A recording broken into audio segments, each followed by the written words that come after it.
Dans cette brève vidéo, j'aimerais vous rendre attentif à l'importance du complet conforme.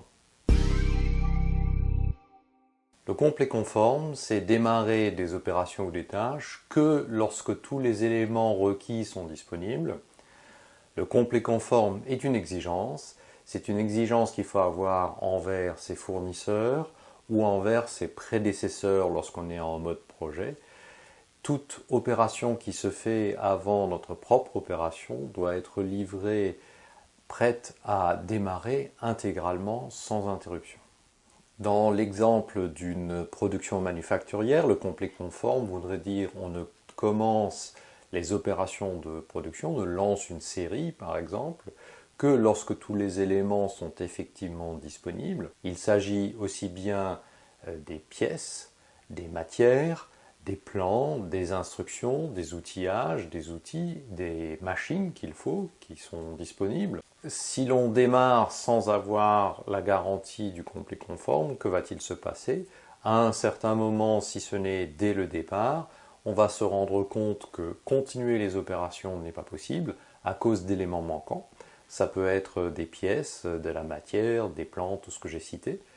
Et donc, que va-t-il se passer? Eh bien, il va falloir interrompre le travail en cours, il va falloir le mettre de côté, le reporter à une autre fois.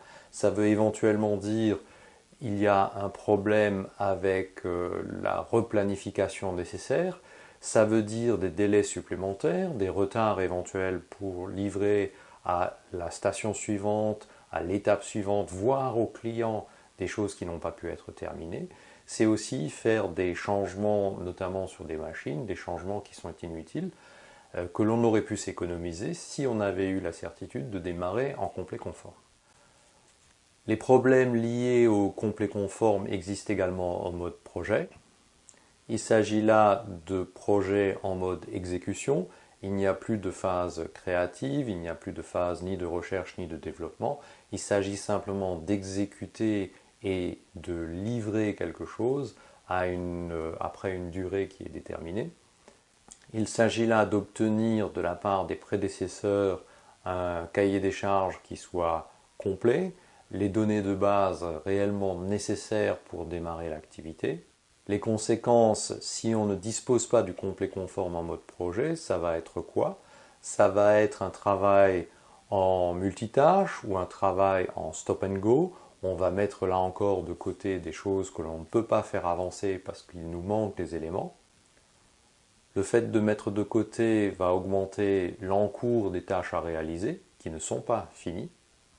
Et le multitâche ainsi qu'un encours relativement important peuvent être des faux amis dans la mesure où ils donnent le sentiment que globalement les choses avancent, même si on saute d'une tâche ou d'un projet à un autre.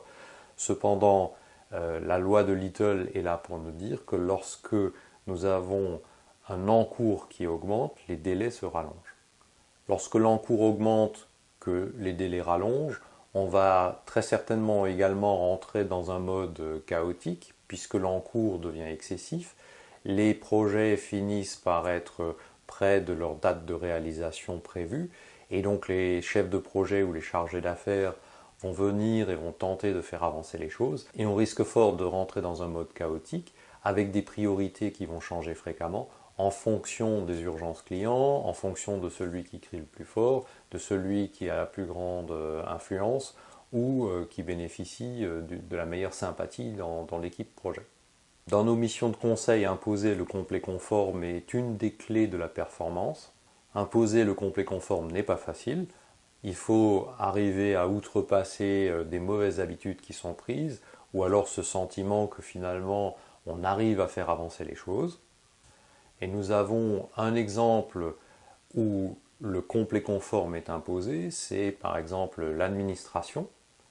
Si vous déposez un dossier pour obtenir un permis, pour obtenir un document, eh bien si ce dossier n'est pas conforme, il y a de grandes chances que l'administration vous réponde qu'il n'y a pas moyen de faire avancer votre dossier, il faut absolument que celui-ci soit complet de tous les éléments attendus dès le départ.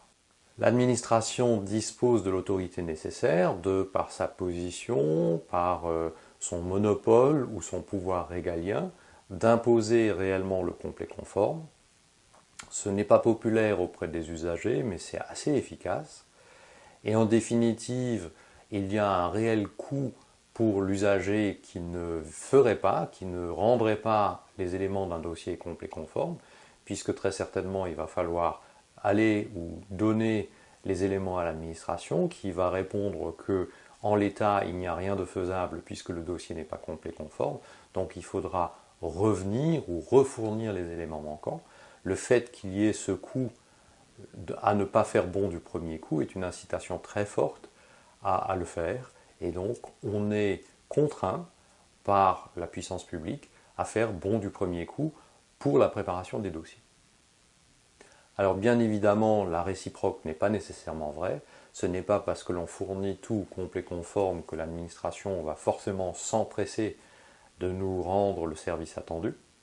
Et lorsque de son côté, de manière unilatérale, il y a des éléments qui changent, par exemple des exigences en matière de documents ou de données à fournir, eh bien ma foi, la puissance ne joue que dans un sens, c'est toujours encore à l'usager de rapporter les éléments manquants, sans quoi le dossier ne progressera pas.